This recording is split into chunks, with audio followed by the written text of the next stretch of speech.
Have you heard of something called water fasting? It's a type of fast that restricts everything except, well, water. Most people only water fast for 72 hours at most, but what if you did this for the rest of your life? You'd be fine, right? Haha, yeah, not so much. What happens to your stomach without food? What damage will you do to your organs? And how many days can you last? Water is pretty important. And when I say pretty important, I mean absolutely essential. Your own body is 60% water. That's a big chunk if you ask me. Drinking only water can have some pretty big perks. It can lower the risk of heart disease, diabetes, and even certain cancers. Sounds great, right? Do you think you could try this water-only diet? You could? Well, hey, I love your energy, but I've got some bad news. You've got 70 days, tops. Day 1, you start your water-only diet and you'd be feeling okay. Good even. By day 2, you'd start to feel hungry and angry, or as the scientific community calls it, hangry. That's because your body would be running out of its glucose supply. Glucose is your body's primary energy source, and you stock up on it when you consume carbohydrates. But now that you've sworn off food, your body would be frantically searching for its next glucose fix.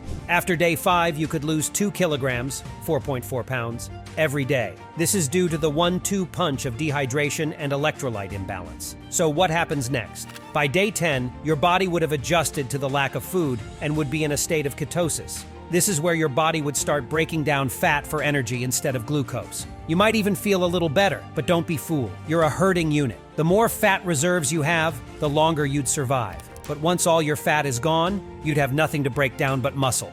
And in case you forgot, your heart is an organ made up of muscle. This can be incredibly dangerous. When your heart lacks fuel, your pulse and blood pressure will tank. That's because you couldn't pump blood normally anymore. Your proteins would be all broken down at this point, and you'd be barely able to think. That's because you'd be starving. By day 15, your gastrointestinal system would be wrecked. This would cause stomach pain, vomiting, and my personal favorite, bacterial infections. Day 30, and things would be looking even worse. Your body would be in a state of malnutrition, and you'd feel weaker than ever. You can look forward to various health problems, like dizziness, headaches, and difficulty concentrating. As the days went on, you'd continue to deteriorate. By day 40, you'd experience more severe symptoms, such as extreme fatigue, rapid weight loss, and muscle wasting. You'd also have to worry about serious health problems like kidney failure or sepsis. By day 50, you don't look so good. You'd be extremely weak and unable to do much on your own. You'd also be at high risk of death from organ failure or infection. Did you know that most people die not from starvation, but from infectious diseases? Yeah, your immune system suffers while you're perpetually starving because of the deficiency of vitamins and minerals. This leaves you open to all sorts of nasty germs.